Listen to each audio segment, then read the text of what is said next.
Well-known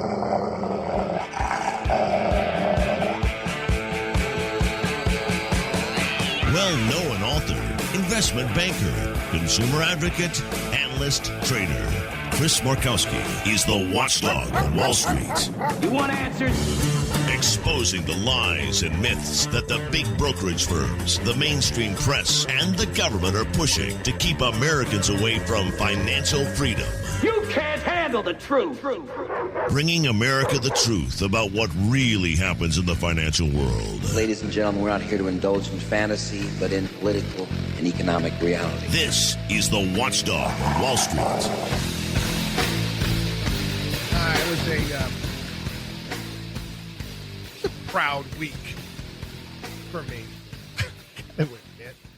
I gotta admit, it was. I was really proud of the kids that I've coached over the years this past week.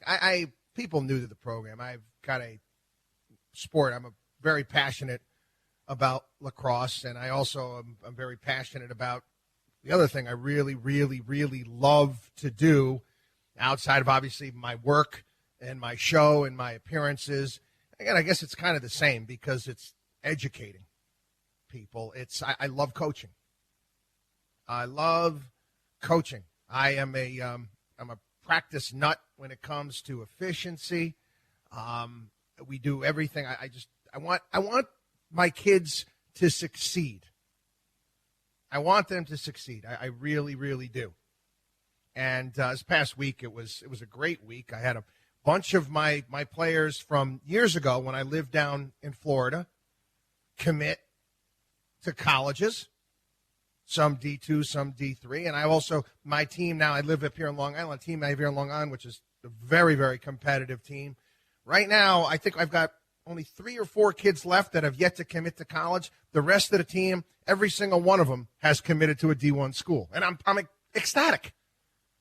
And one of the kids, great kid, tough as nails, real bright. He just committed to Bucknell, and I've got to go out. I was thinking about this right before we started the segment, right before I went on the air here today. So I got to go out and I got to buy him Ken Langone's book, I Love Capitalism. I talked about it here on the show a couple of years ago. I'm a big Ken Langone fan.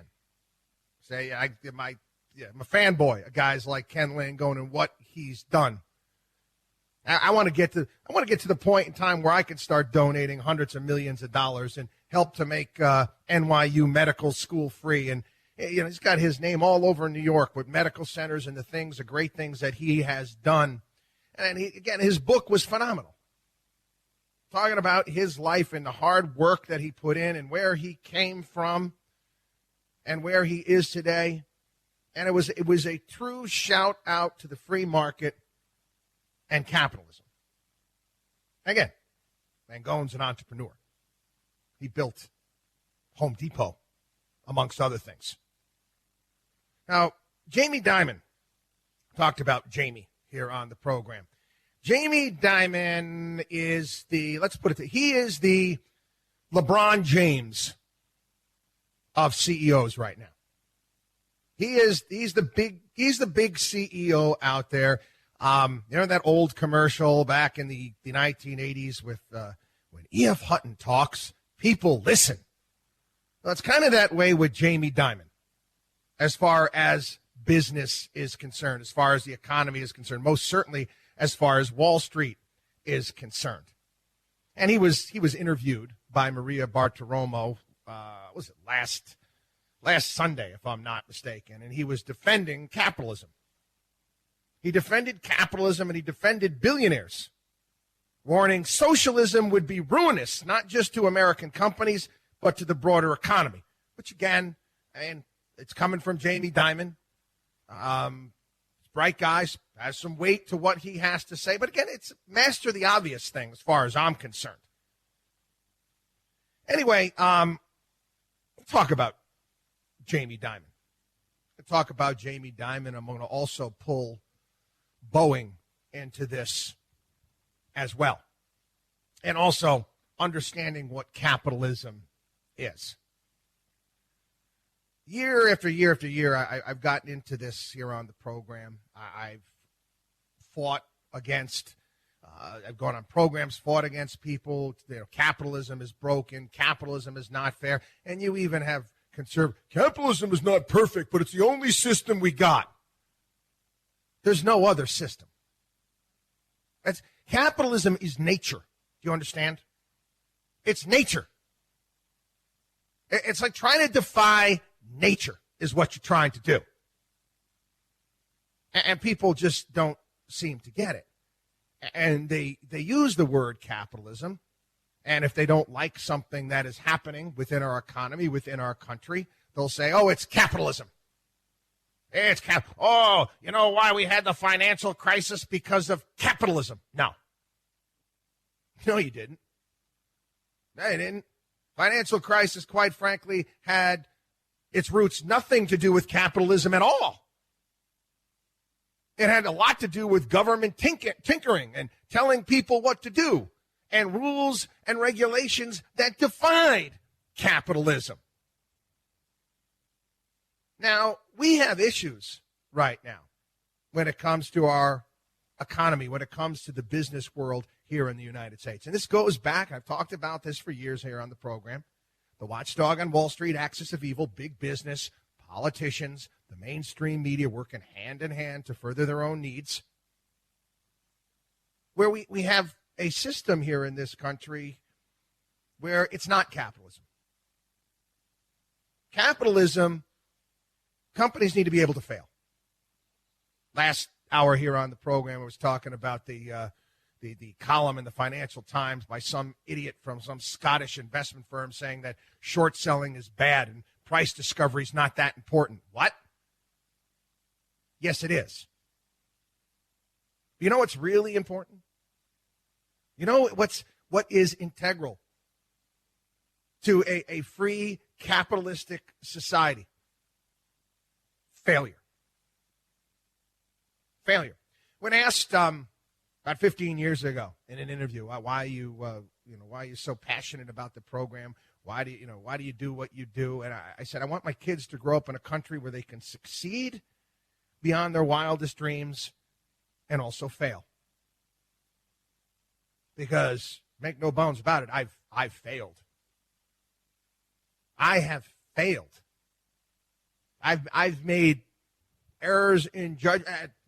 Listen, I failed. Pick myself up. But I failed. We have, unfortunately, companies here in this country that are too big to fail, supposedly. That's what we're told, right? And it's true. It's true. I remember when Eric Holder, Barack Obama's attorney general, I think it was in front of some Senate committee, or he's being interviewed and they were asking him questions about criminal investigations or prosecutions that take place on Wall Street. And he was basically, I can't do that. I have to be concerned about the overall economy and what can happen. What?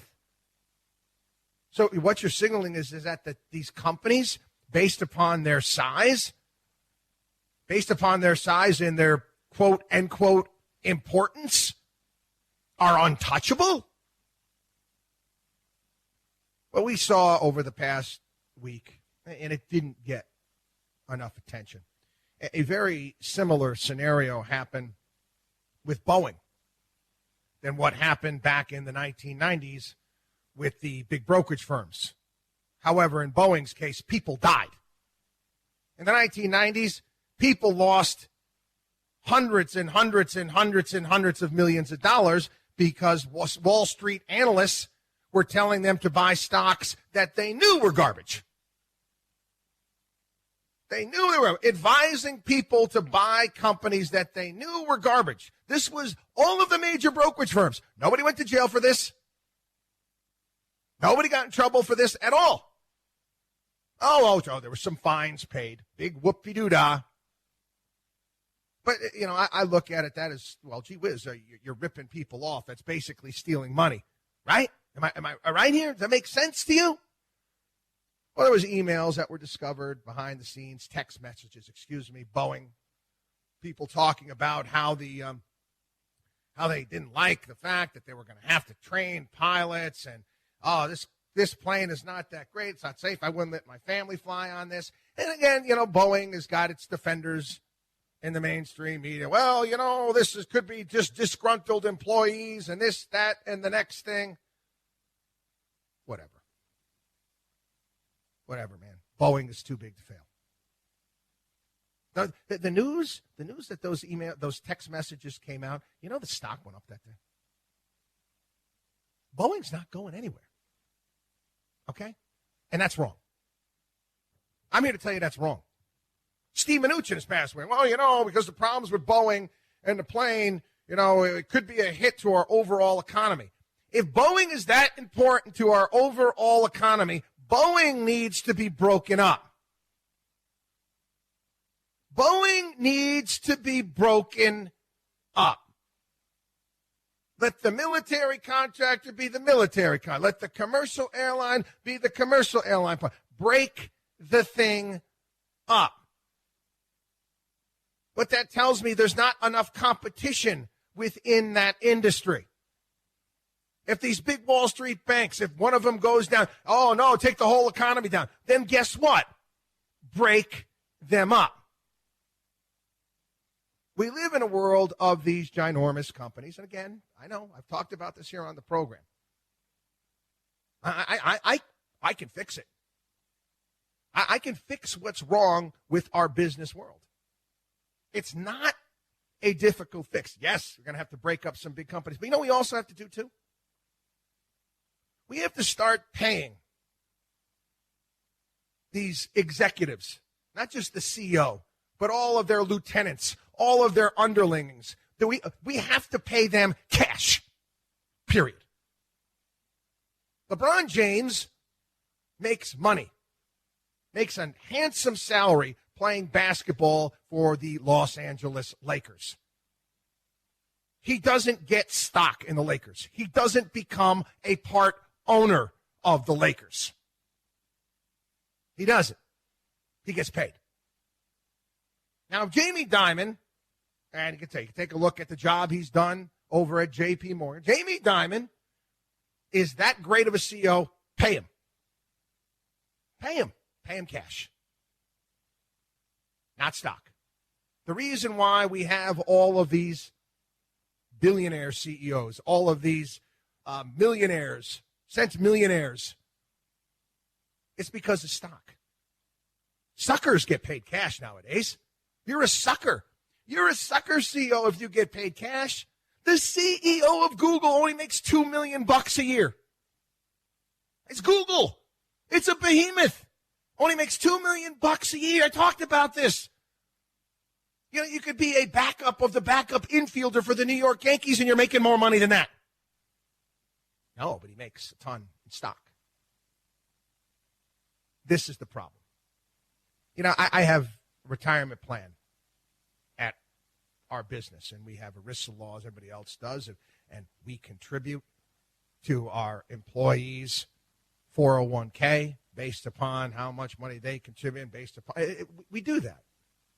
If a company wants to issue stock to its employees, you might want to come up with a certain percentage that is based upon how much money they make, and it has to be across the board.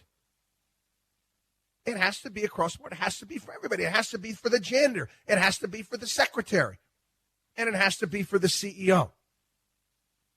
Because we've gotten to a problem right here. You take a look at the ousted CEO of Boeing, the type of money that he made, that he extracted from Boeing, that he's still going to get. We're told, he's getting no severance package. Malarkey. That's a lie. These people are getting wealthy beyond what anybody can understand, and it's because of the stock that they get in the companies. And then the companies turn around and they buy back that stock when they sell it. I know, I've talked about this here on the program, but the more people that understand the racket, the better off we're going to be. There's the problem. There is the problem. I don't know how. I know Trump could come out and he could totally do this. if he chose to. I don't know if he's afraid that he's going to get hit with a Scud missile or something like that. I don't know. But this is the problem that we need to address. They talk about wealth disparity here in the country. This is why. You deal with this, it's over. Watchdog on WallStreet.com. Now, again, wait. Hey, before I finish going to the break here, okay? This is different for an entrepreneur. Jamie Dimon didn't start J.P. Morgan. Muhlenberg didn't start Boeing. Bill Gates started Microsoft. Jeff Bezos started Amazon. Okay, that's their stock. That's fine. You're going to become a billionaire because you come up with an amazing invention? Fine. Okay? Not managers. Sorry. You want to become a billionaire? Invent something awesome. Watchdog on WallStreet.com. Watchdog on WallStreet.com. We'll be back. Bringing America financial freedom one listener at a time. You're listening to the Watchdog on Wall Street with Chris Markowski. Yes, sure. Welcome back, everybody. This is the Watchdog on Wall Street show. I talked about valuations a little bit earlier on in the program, and I know I touched on this as well on the podcast, but I want to get this through everybody's head, okay? Benjamin Graham, he wrote The Intelligent Investor, and Warren Buffett credits Benjamin Graham with basically everything that he knows. And you read the book and grab yourself a couple cups of coffee. It's really, really dry. It is. A lot of technical stuff in there, but it's dry. But there's some really good points in there. And the one thing I really took away from Benjamin Graham's book is that it's simple. It says you have to determine what a company's value is. Every company has an intrinsic value to it. At times it trades below its value. It's worth more. Buy low. Sometimes it trades above its intrinsic value. Ooh, guess what? Maybe I should take some profits. I want to let everybody know here, the percentage of stocks, listed companies, the percentage of listed companies right now that are in the red, that's the bad one. Okay? That's the bad one, is close to 40%. 40% of stocks that are trading outstanding are losing money. Now, some companies, some startups, will lose money for a period of time. They have a business plan that makes sense, and they have projections that make sense, and they're expected to come out of the red at a certain period of time. Many companies out there are biotechnology companies. These are companies that are going out and they're trying to come up with the next great miracle drug or medical device, whatever it may be, and they don't know. Those companies could go under. They could be working on the drug, get to phase 3 trials, and doesn't work. Sorry, company gone. That's speculative stuff. But you need to understand, okay? You need to understand that many of these companies that are in the red, that have been racing through the roof or that are still around, they have something called a burn rate, right? They have a certain amount of cash lying around. And you can calculate when that company is going to go out of business based upon the cash that it has, unless the business improves marketably. And you've got to determine, that's what we do, whether or not that business is going to improve, whether it's worthwhile. I remember in the 1990s going through prospectus after prospectus after prospectus, saying to myself, this one's going to go out of business at this time. It was almost like an alarm clock, for crying out loud. I knew when they were going to go under. Now, many of the companies that are in the red have been getting money thrown at them left and right because there's a racket that's involved with trying to get people out of the stock and keep the company afloat so all the insiders can get out. Then we'll let the thing go out of business. Let me tell you, my friends, that's no different than what was going on at the boiler room operations back during the 80s and 90s. It's a fugazi. Make sure you know what you're doing. If not, get help. WatchDogOnWallStreet.com. WatchdogOnWallStreet.com. We'll be back. Chris Markowski is the watchdog on Wall Street.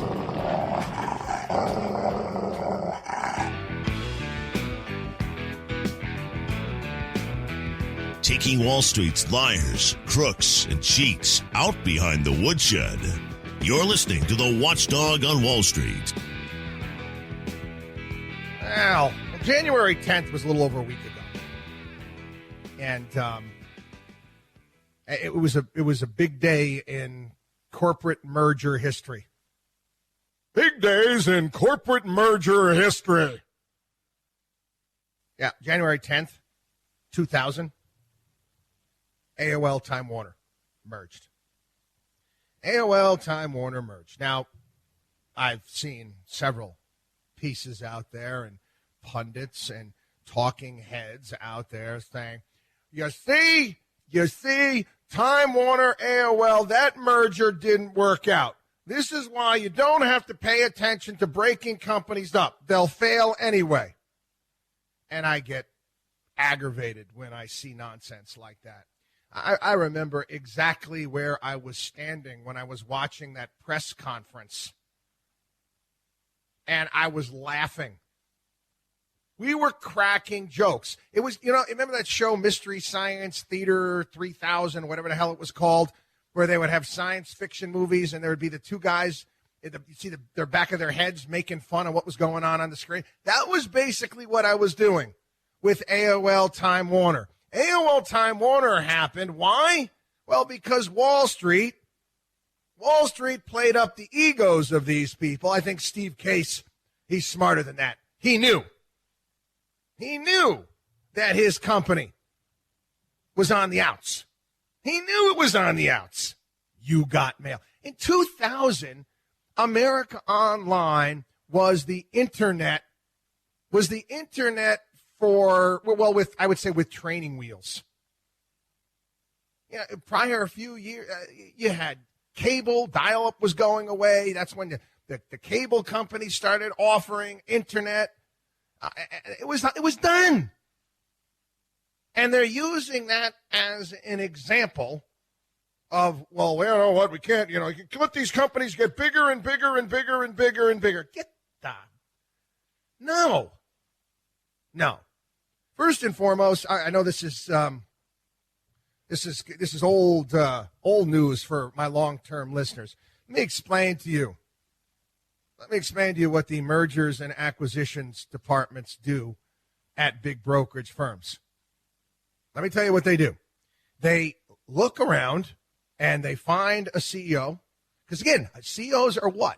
They're oftentimes not managers. They're entrepreneurs. That was the case with AOL Time Warner. That was a super big merger, but Steve Case, yes, he started AOL, but he knew his company was dying. This was his way to cash out and really cash out. I think he owns half the islands of Hawaii right now. But anyway, they go and they boost up the ego of these CEOs and they tell them that, wow, look at this, you're going to be able to build something. Now, again, CEOs are managers. Most of them haven't built a damn thing in their entire lives. Most of them have found ways to step on people's toes and climb the corporate ladder, backstab the right people, talk behind the right person's back, get this one fired or that one fired to get to the position where they are. They're politicians in more ways than one. They haven't built a damn thing. Well, oh, geez. And you know what? They have that longing there, a feeling of inadequacy.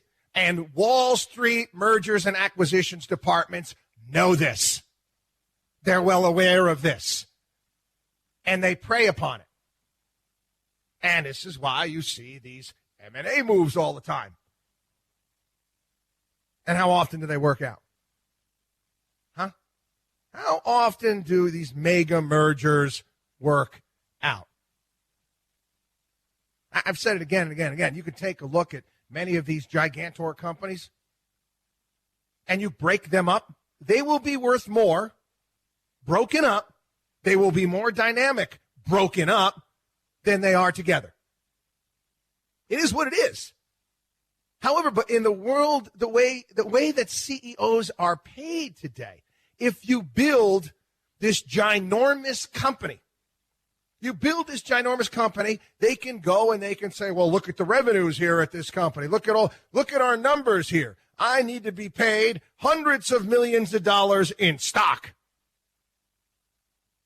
Yeah, I'd like to see one of these wizard of smart CEOs run a small company. Run a small part of their company, a part of their company that, may be teetering a little, might need some work. Would they be capable of doing that? Or do they just collect other businesses so their revenues continue to rise, and it obviously looks like their earnings continue to grow, and they can get paid more? Have they built anything? Have they created anything? Or are they just collecting? Watchdog on WallStreet.com. Watchdog on WallStreet.com. There you go.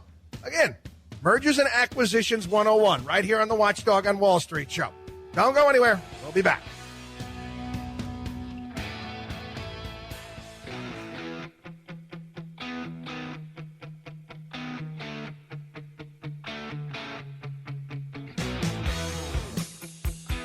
This is the Watchdog on Wall Street. Damn straight. Welcome back, everybody. I gotta go a little old school. We haven't done a lot of the rip-offs and scams here on the program. When I say old school, back when we started the show years ago, that was primarily what we did. I would grab various different stories that I would hear about. I'd be alerted to, or clients would call up and, I heard about this, or people would call up to become a client and they had gotten ripped off. And we covered that here on the program, and it was all in an attempt to educate people. And I said, you know what, I'll use these rip-offs and scams as an example, and hopefully people will pick up on this stuff so they won't get ripped off and scammed. And it worked sometimes, okay? It did. I have to say that I'm like I said, I'm being honest. I mean, that was all we did on the show. I would get irate. I'd be yelling and screaming about what was going on, and look at this jerk and look at this ripper. We warned people about Madoff, everybody, but it didn't matter. Didn't matter. People, they convinced themselves. People believe what they want to believe, and if that salesperson out there pushes the right buttons, greed buttons or fear buttons, look out. Doesn't matter how many decades of experience that I have, or the fact that I've got the longest running financial program in the country, or been right again and again and again and again. People to this day will call me up and ask me questions about certain things that they've heard about or an investment that they've heard about. I've warned them that it's a scam, and they don't listen. Here's one of them. You're all familiar with the company, the Income Store. Well, this company advertised a lot on satellite radio. This company, what it did was it offered investors a hands-off. All you do is you give them money. Monthly income. You would get monthly income. No skills are required at all. You just gave them money. Well, they ripped people off to the tune of about $75 million. Yep. The SEC just froze their assets. Basically what the company did was it built websites selling stuff. Not making this up. They built websites that sold stuff, a variety of products. Now, what they told investors was that they would pay them half of what their websites generated each month and would guarantee, they said, we'll also guarantee you a minimum monthly return if revenues fell too low. Now, again, guarantee. Guarantee. You know, I probably should have pulled up the bit from Tommy Boy here on the program. Chris Farley is trying to get the contract for the brake pads, and the guy told him, he said, well, Zelensky puts a guarantee on the box. People love a guarantee. And a guarantee makes you feel all warm and fuzzy inside, doesn't it? And basically what Chris Farley did in winning the contract is he explained to the owner of the auto parts store that you could take a you-know-what in a box and you can put a guarantee on it, and what you get is a guaranteed box of what? And that's basically what this was. The guy was guaranteeing a minimum monthly return. You don't ask the question how that's possible? Huh? We're out of time. Well, we're going to continue on. We're going to do a little bit more. Do a little bit more on the ripoffs and scams here. I'm just getting warm. WatchDogOnWallStreet.com. WatchDogOnWallStreet.com. Newsletter, consultations with our certified financial planners. We'll be back. You're listening to the Watchdog on Wall Street. The only man who is taking on the Wall Street establishment. You're listening to the Watchdog on Wall Street with Chris Markowski.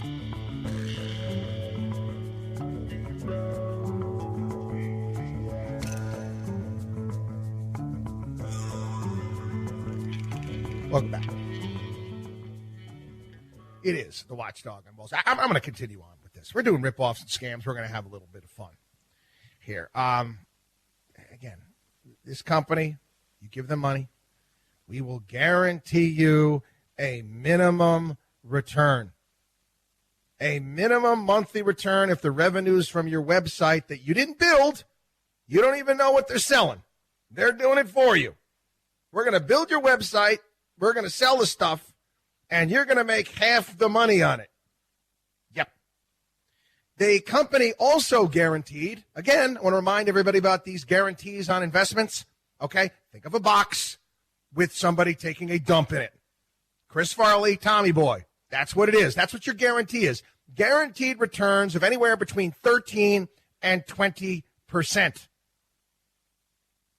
13 and 20% per month.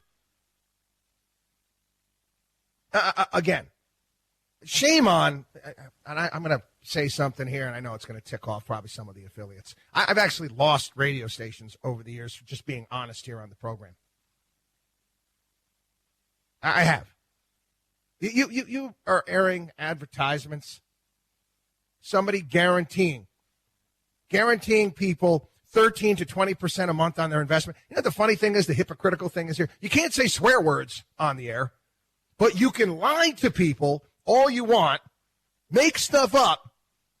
That doesn't matter. You mean to tell me that, honestly, that the radio station owners they don't know that it's a lie? How do you look yourself in the mirror and take that advertisement? Just out of curiosity. How do you do it? How do you allow somebody on your radio station that you know is hosting a program that's ripping people off? You don't do any homework at all? At all. Anyway, it's stories here that it was a big fugazi. The whole entire company generated about $9 million in sales. The company paid out $30 million, and how did they do that? Ponzi scheme. They had to take more money in. Again, if you took a look at what 13 to 20% a month you play with a compounding calculator, in a few short years, you'd be one of the wealthiest people in the world. I mean, it's patently absurd. Anyway, another one here. Again, more and more of these. Connecticut hedge fund manager pleading guilty to misleading his investors, bilked them out of $20 million over a 3-year period. I get the phone calls on a regular basis. I do. Hey, Chris, have you heard about this hedge fund? Oh, I got invited. I was at, I met this guy at the country club. This guy's, this hedge fund guy. You should see the car this guy's driving. Wow. You should have seen the car that this guy's driving. His Rolex must have been worth about $20,000. You have any idea? This guy was loaded. He's got to be doing a good job. No. Wrong. You don't know that. Let me see the information about his fund. Tell me exactly what he's doing. I'll tell you whether or not he's legit. Doesn't take me long to tell you. I'll tell you who's legit and who's not legit. I warned people about Madoff. And my issue when I talked about last segment, more often than not, I fail. I'll break it down. I'll explain to investors. Just like the income store. It's a scam. It's a scam. Think about it. Use your head. But if somebody has already convinced themselves, you know what happens in people's minds is they start cashing checks that they don't have. They start. It turns into a fantasy island for them, where wow. I'm going to, if I put this amount of money in, I'm going to be doing this much, and then I'll be able to get that boat, or then I'll be able to go on vacation. And in their mind, they have the money already. These investment conners, they use that. They'll give you the numbers. They'll say, well, you know what? If you put this amount of money in and, we're going to generate these types of returns, this is what you can expect to get. Would you like that, Mr. Jones? Do you think that would be a good idea? Would you be happy making that type of money? And they get you saying yes. They get you agreeing to things. Then they'll find out what you want. Then they'll press their greed buttons and boop, you're sold. You sold, and I lose. I lose. I don't even know. People come, they actually get angry with me. People will come to me with some investment that they have been proposed, whatever it may be, some hedge fund, whatever, oil and gas partnership, you name it. And I'll tell them it's a scam. And they get ticked off at me. It's my fault that it's a scam? No, they want me to give them the all clear. Sorry. This one, again, this is out of my, where I used to live, down in Sarasota, Bradenton, for about 15 years. This big investment firm, Longboat Key. Sarasota, these guys, they'd be going to all of it's one thing they have a lot of in Sarasota and Bradenton. They have a lot of benefits and a lot of galas that you can go. There's one every night. Then you can do the circuit. And, how much money is going to that charity? They never give you that answer. That's why I never participate in any of that crap. Yeah, another $72 million Ponzi scheme. Oh, yeah, we're a Cayman Island fund, and we invest in currencies, and we're going to guarantee you this. Yeah, I guarantee you're going to lose. Watchdog on WallStreet.com. Watchdog on WallStreet.com. Don't go anywhere. Your Wall Street watchdog right here. But I wound up here. I just have to look good. I don't have to be clear. Chris Markowski is the watchdog on Wall Street.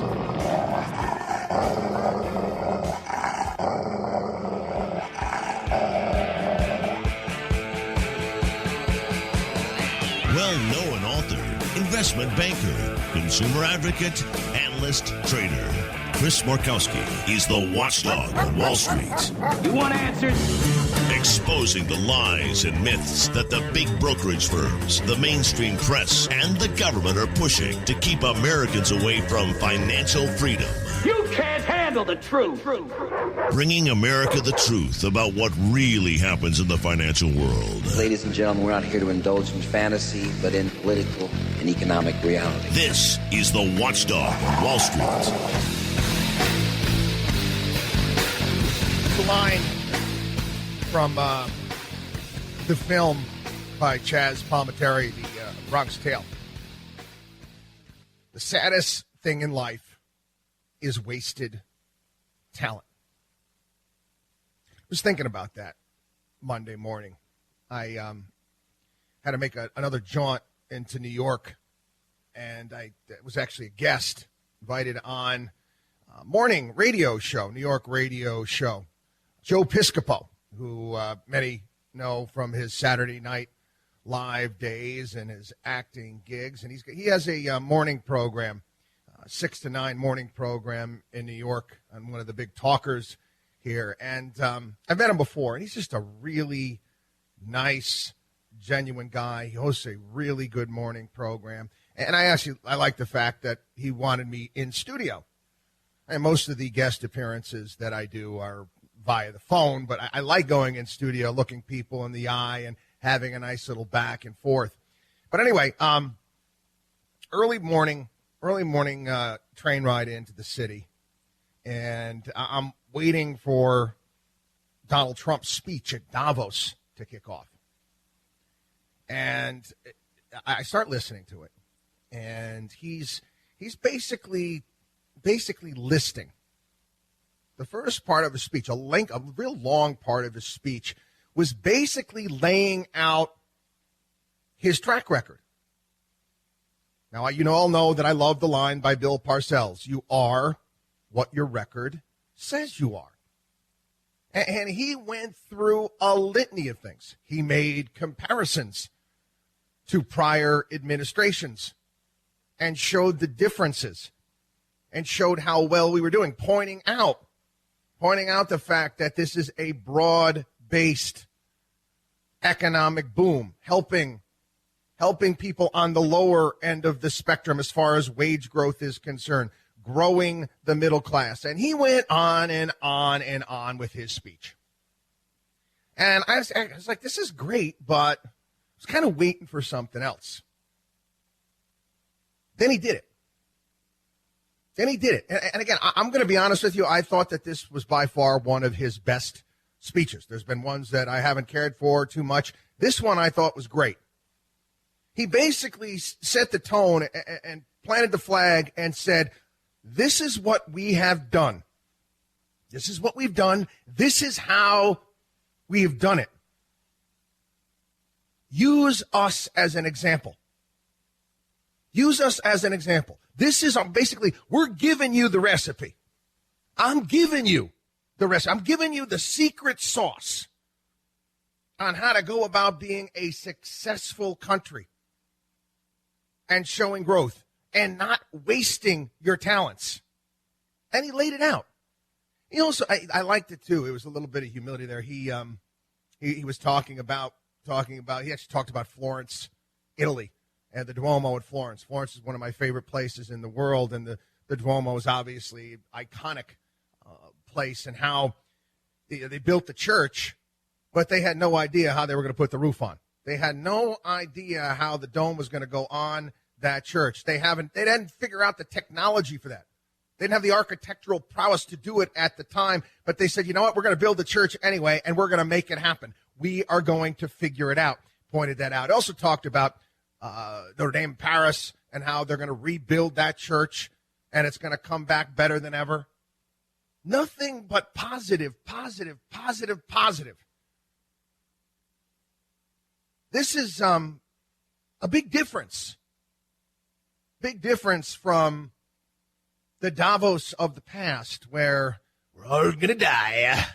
Climate change is going to kill us all. He pointed that out as well. He challenged the people, the apocalyptic people out there, and he pointed out their failures in the past, going back to a population boom that's going to be unsustainable back in the 1960s, 1970s. We're going to have mass famine. That was predicted.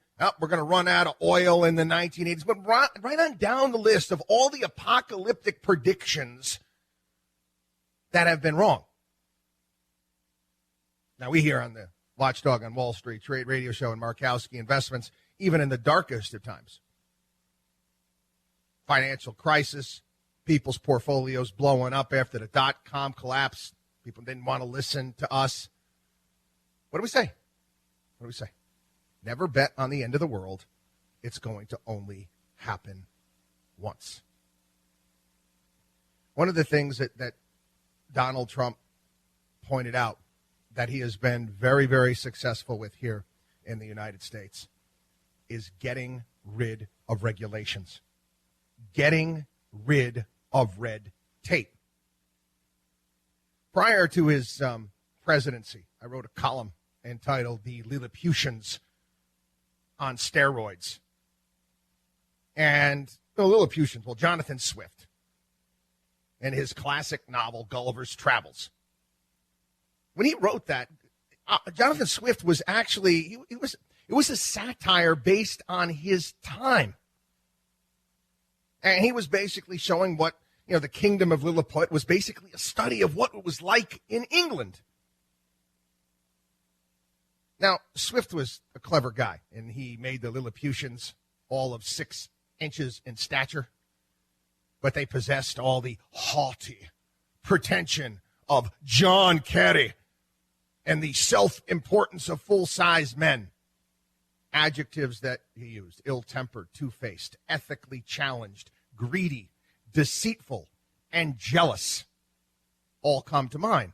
Does it sound like a certain crop of characters that we have in Washington, D.C.? Damn straight.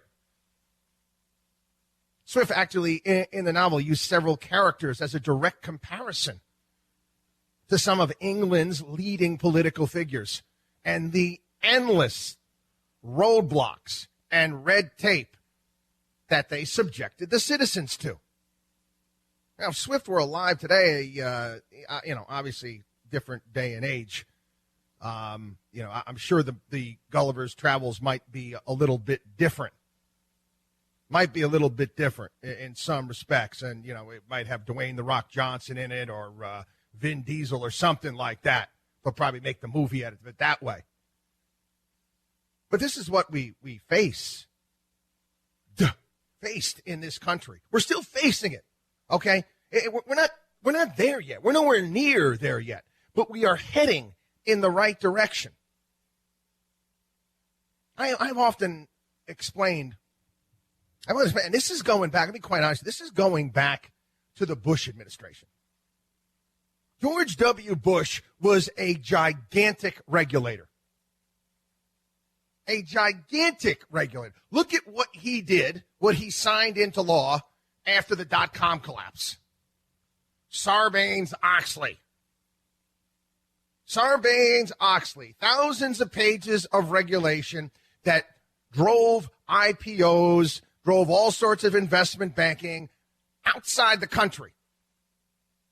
An overreaction to a bunch of crooks. Rather than putting the crooks behind bars and getting the people that were responsible for ripping people off, no. We wanted to make it difficult on everybody. And again, the Wall Street banks found another way to scam the American public with collateralized debt obligations and mortgage-backed securities. And again, the government was involved with that too. I remember trying to start up businesses. That's what I do. We help our clients start businesses. We manage our clients' money. We invest in businesses. And just at all levels, a local level. I'll never forget this. We had an opportunity to open. We were going to do a sandwich shop and cafe. This was down in Sarasota, Florida.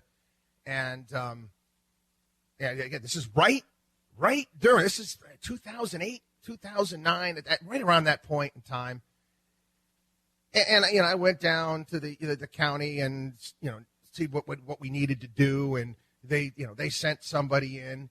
And, you're going to have to move the toilet paper dispenser 1 inch up. You're going to have to do this. You're going to have to make the kitchen, accessible if you had a chef that was in a wheelchair. On and on and on and on with all these things until I said, you know what? I'm not doing it. Thanks, but no thanks. This is not fun. This is not fun. One of the best things a country can have, attributes a country can have, is encourage their people to take chances. To take chances, to go out there, invest, and employ people. We've said it here on the program. You want to know the real jobs engine for the United States is small businesses. Most of the jobs growth occurs in the United States, happens with companies that are 5 years old and younger. Now, granted, they all don't make it. But companies that have been around, that are more established, they hire, they fire. It's a wash. We need that creative destruction. And that's what Donald Trump was talking about at Davos. That's what he was encouraging people to do. Get out of the way. Get out of the way. We have a nation with just untold potential. That gets to my opening line. Wasted talent. Saddest thing in life is wasted talent. And I'm a coach. I've talked about this here on the program. I can size a kid up. I can understand their athletic ability. I can do a lot of things. And one of the things that my job is as a coach is to make sure that kid meets his God-given ability. Goes out there and encourage them and coach them so they can go out and make the best of what their talents are. And again, each of us are different. We're unique. Nobody's the same. But we don't want to waste that. Government puts out landmines. They put out landmines. I've given this story. A business owner wakes up in the morning, looks out their window. An entrepreneur looks out the window in the morning, and if they're looking out the window and they see a minefield, do you think they're going to want to go in that minefield? What if it's worse? What if the mines actually move on a regular basis? You don't know. They're there one day, but you don't know where they're going to be there the next day. Going out and risking your time, your energy, your money is one thing. But then when you have all of this regulatory risk with these Lilliputians in government offices or in Washington, D.C., it's on your local level. It's on your state level. It's on the national level, holding you back. This is the example we need to set for the entire world. There was one big money manager this past week in Davos as well made the comment that we might see the end of the business cycle. Again, to me, I make fun of economics all the time. Most of economics out there is just nothing more than voodoo, quite honestly. And I remember as a youngster taking economics classes, how many people out there remember them teaching the business cycle? Everything is going great until it blows up. Doesn't have to be that way. We'll talk a little bit more about that and our outlook when we get back. Watchdog on wallstreet.com. Watchdog on wallstreet.com. Our newsletter, consultations with our certified financial planners, all sorts of fantastic stuff there at our website. Please be our guest, as always. Watchdog on wallstreet.com or give us a call, 800-471-5984. That's 800-471-5984.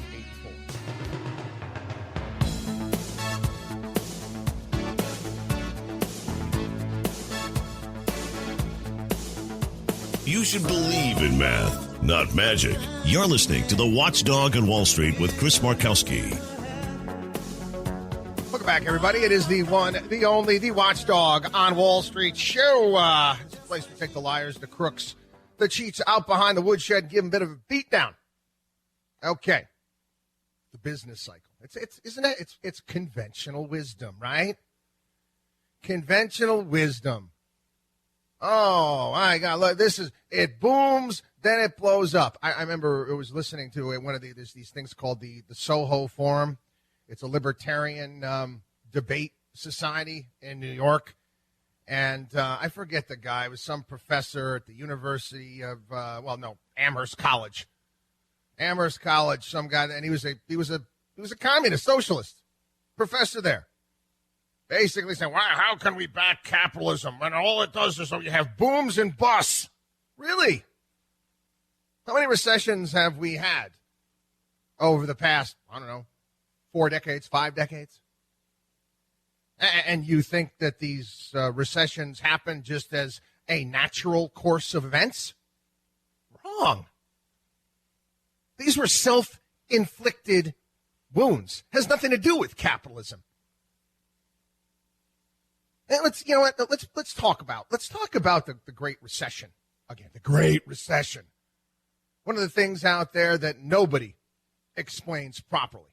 There wouldn't have been a Great Recession. There wouldn't have been a housing collapse if it wasn't for government regulations. If it wasn't for the Community Reinvestment Act started back in the 1970s, ordering banks to make loans to people that might not be able to pay them back.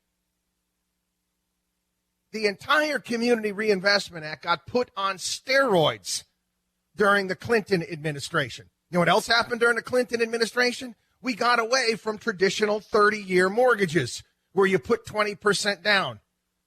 Andrew Cuomo over at the Housing and Urban Development said, hey, you know what? Let's have all of these adjustable rate mortgages, which eventually turned into what? Ninja loans. No interest or no income, no job, no assets, and you still get a loan. Now, again, it blew up because Wall Street said, we can take these things and we can package them and we can sell them to people and get our friends over at S&P and Moody's to put a AAA rating on these things, and we can just make more money and rip people off at the same time. That's what Wall Street does. It's there to sell you stuff. It'll sell whatever's hot at that point in time. Wall Street, remember the big Beanie Baby craze when people thought Beanie Babies were a good investment? If Wall Street could have gotten involved in trading Beanie Babies, I'm sure there was actual conversations about it. They would have done it. Okay? It's not real. I've defined recessions and slowdown periods as the lymphatic system of our economy, where a lot of companies all at once, all of a sudden, there's a slowdown, and then everybody has to reevaluate what they're doing. Because, numbers, we might not make numbers. The money coming in is not as much as it was before. We're going to have to reevaluate. Good companies reevaluate all the time. And you shouldn't be forced into reevaluating just because there's a slowdown, even though you'll do it again then. We don't have to have these boom and bust cycles. And again, some people say a lot of this stuff is Federal Reserve induced, central bank induced, and that's a big part of it as well. When they again, the conventional wisdom, the Federal Reserve goes to their playbook. They go to their playbook, kind of like Johnson & Johnson in Die Hard. Remember the FBI playbook where they shut the power down? Oh, that's, the bad guys love that. Now they can get into the safe. They go to their playbook. Oh, labor market's getting a little tight right now. Oh, we better go ahead and we better raise interest rates because that's what the book says. There's no thought process involved. The cycles do not need to occur. The less regulating, the less central bankers, the freer we are. The freer the free market is, the wealthier we're going to become. The more successful this country is going to be. Avoid all temptation to hand power over to these elites in Washington, D.C. Everything that we have a problem with in our economy right now, whether it be the high cost of education, whether it be health care costs going through the roof, are all because of what? Because of government, because of regulations. WatchdogOnWallStreet.com, WatchdogOnWallStreet.com. We'll be back.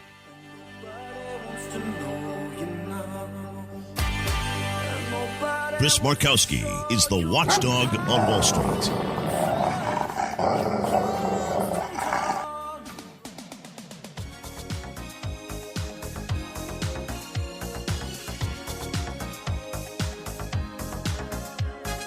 bringing America financial freedom one listener at a time. You're listening to The Watchdog on Wall Street with Chris Markowski. Welcome back, everybody. It is the one, the only, the Watchdog on Wall Street show. There was a piece years ago that I cited in one of my columns from the Foundation of Economic Education. Yes, I'm a dork and I read this stuff. And I translate it for you here on the program. You want to know the 3 most stubborn lessons of history? No people who lost their character kept their liberties. Power that is shackled and dispersed is preferable to power that is unrestrained and centralized. Again, our founding fathers knew this. The here and now is rarely as important as tomorrow. The character that embodies the trait of virtue. In Latin, the word is virtus, meaning courageous honesty. This trait, we talk about Rome, for example. That was the end-all, be-all of early Roman society. Other traits of character that were stressed in early Rome: gravitas, dignity; benevolentia, goodwill; pietas, loyalty and a sense of duty; and sympathikas, which is candor. Important stuff, right?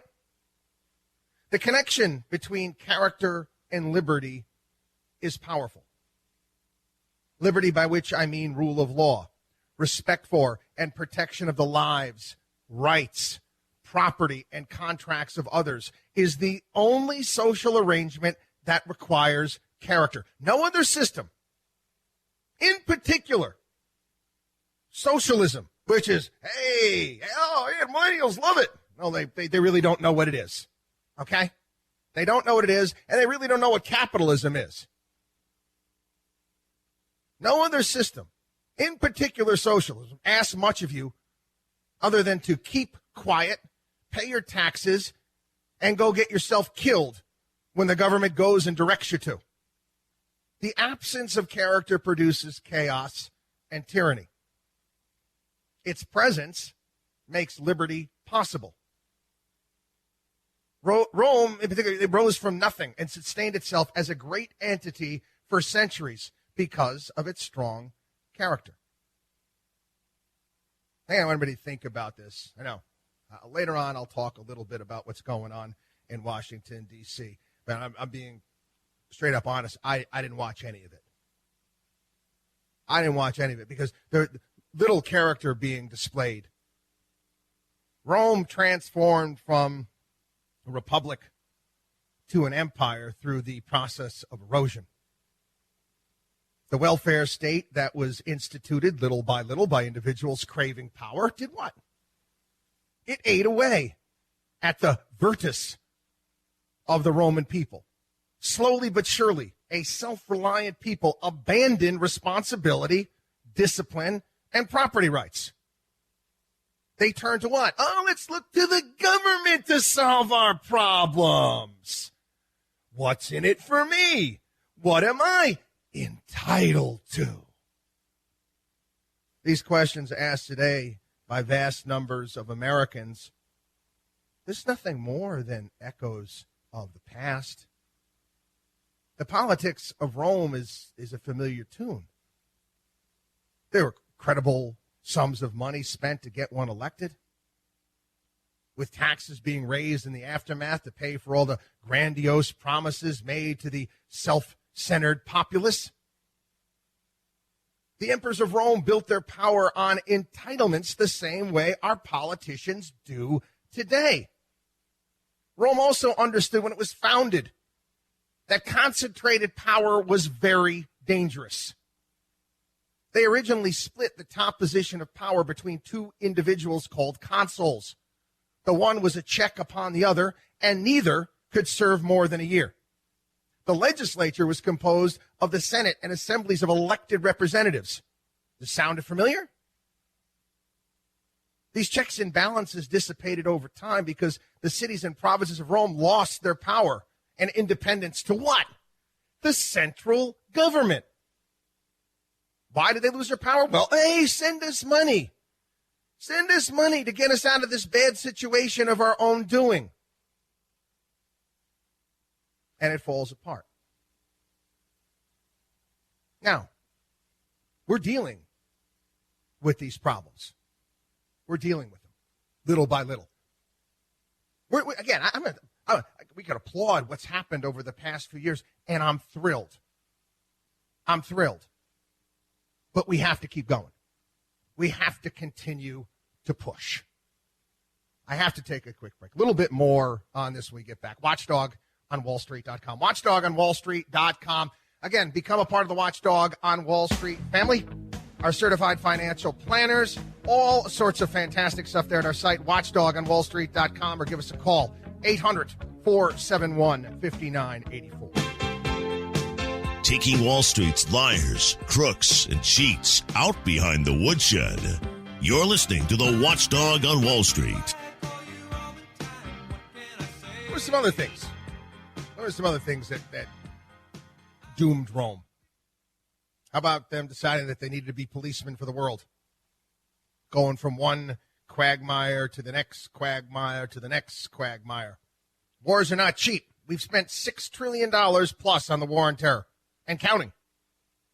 And you add those costs to an ever-expanding welfare state, and what you get is a big, fat bill with not enough people to tax to pay it back. Another great thing that the early Romans understood, and that we here at Markowski Investments understand. Long-term thinking. Long-term thinking. Planning for the future. Delayed gratification is a concept that everybody needs to grasp. What do I mean by that here at Markowski Investments? We trading in and out of stocks on a regular basis, trying to make a quick buck here and there, or trying to jump on board some sort of fad? No. That's why we've been solid and we've been kicking ass for our clients for over 2.5 decades. We don't do that. Anyway, I'm going to go through a list here. What I thought. This is before Donald Trump became president. I'm curious to see what you think about this. Some of the things that I suggested. Some of the things that I suggested that we need to do as a country. Some of them have been kind of done, but we're not there yet. Number one, simplify the tax code. No more loopholes. No more handouts. No more giveaways. And we got a tax cut that, I'll be honest, I gave it a C+ to B- grade. I think it could have been much, much better. Now, we're hearing now that there might be another round of tax cuts coming our way. We'll see.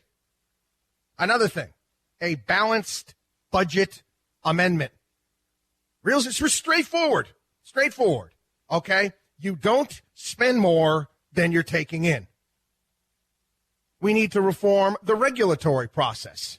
No more judge, jury, and executioner from the various acronym agencies from the executive branch. Legislating should come from Congress. Simplicity is the key. Less is more when it comes to rulemaking. We need to make the United States user-friendly again, and we have been doing that. Trump has been doing that. He's been doing a fantastic job with that, and we're seeing the fruits of his labor. Term limits is another thing.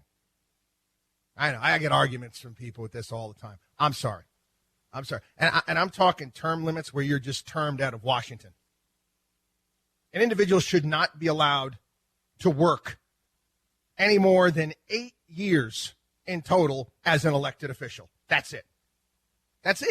You could split your time between a member of the House, the Senate, the presidency, but after 8 years in total, you're done. Go home.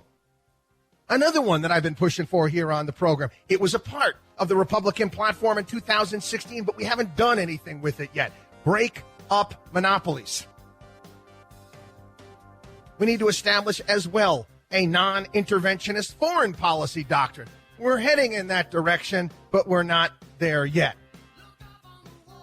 I got a few more. We're going to take a quick break right here. I know, I'm getting long-winded with this stuff, but I think it's all good. Watchdog on WallStreet.com, Watchdog on WallStreet.com. Our newsletter, consultations with our certified financial planners. We'll be back.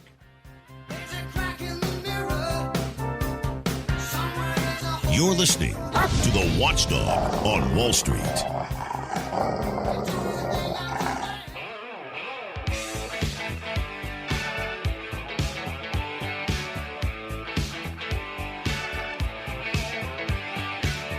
This is the Watchdog on Wall Street.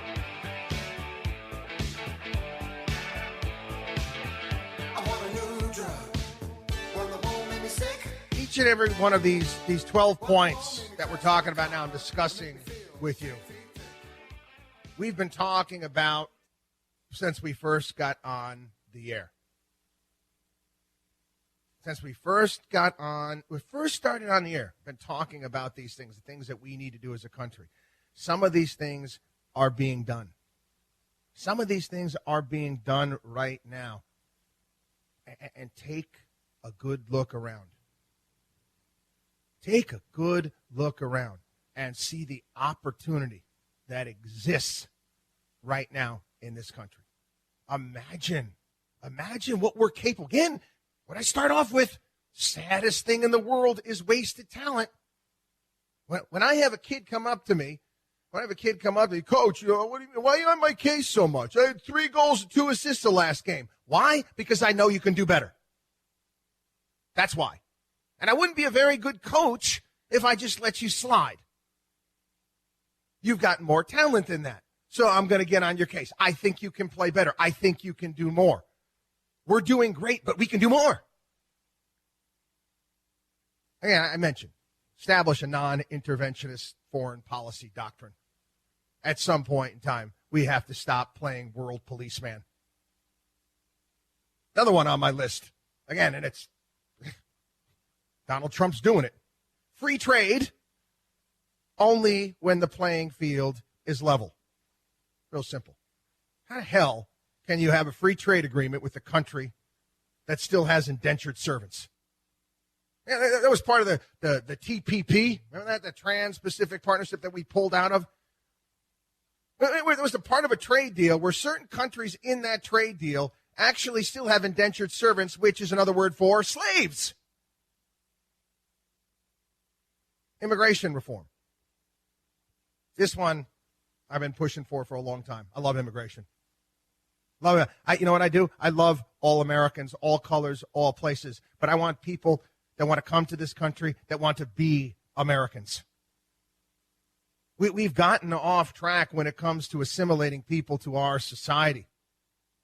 We don't want to have this grand balkanization of America.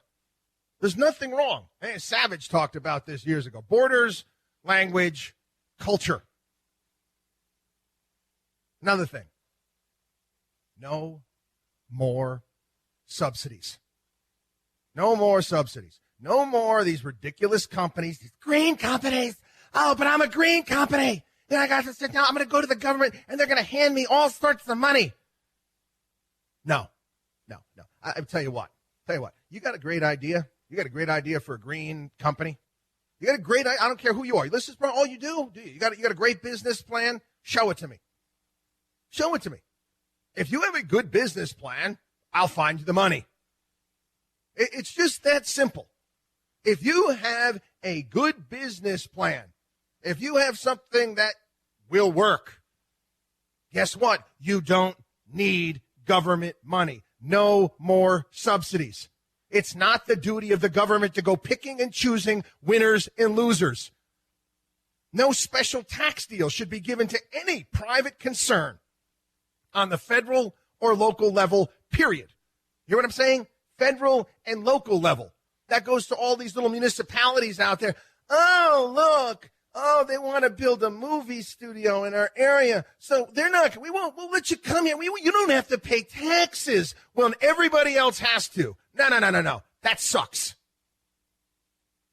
You know what that is? That's just politicians looking to get their picture in the paper, like they're actually accomplishing something by utilizing other people's money. Everyone should be, as our Declaration of Independence espouses, be equal under the law. Entitlement reform. This is Algebra 101. I was actually good at Algebra 101. The current system, Social Security, pensions, you name it. We've got a pension story a little bit later on in the program out of Illinois we're going to get into. It's just unsustainable. And we've been talking about this for years here in our program, and it's part of our financial planning philosophy here. The entire concept of retirement, you need to rethink it. You need to rethink it. People fail to realize, I'm sorry, we got people alive today that are going to be living to 120. That's just the reality of the situation. I pay very, very close attention to the myriad of medical advances that are coming down the pike. Well, what's going to happen? Well, all of a sudden, they're talking about making people age in reverse to some degree, flipping off some switches in your. What's going to happen when people are going to live to 110, 120? Are you going to retire at 65? Really? Welfare reform. I've mentioned again and again and again that welfare is our nation's number one drug problem. Why is it a drug problem? People get addicted to it. We have too many people that have become addicted to this way of life, and we need to break the cycle. No time like the present. There are more job openings in the country than there are people looking for work. The Great Society pros, I'm sorry. You go by the numbers. You are what your record says you are. By every metric, have been a failure. Children at risk of becoming a part of this cycle need to be attending institutions that provide them what they are not getting in the home. And last, probably one of the biggest problems we have in our country as far as our economy is concerned, healthcare, housing, and college education. You want to fix all that? Get the government out of it. Let the free market reign, and it will solve those three problems in a heartbeat. Got to take a break. WatchdogOnWallStreet.com. WatchdogOnWallStreet.com. Again, our newsletter, consultations with our certified financial planners, all sorts of great stuff. WatchdogOnWallStreet.com. We'll be back. Is just a goodbye. Teach your children. Chris Markowski is the watchdog on Wall Street.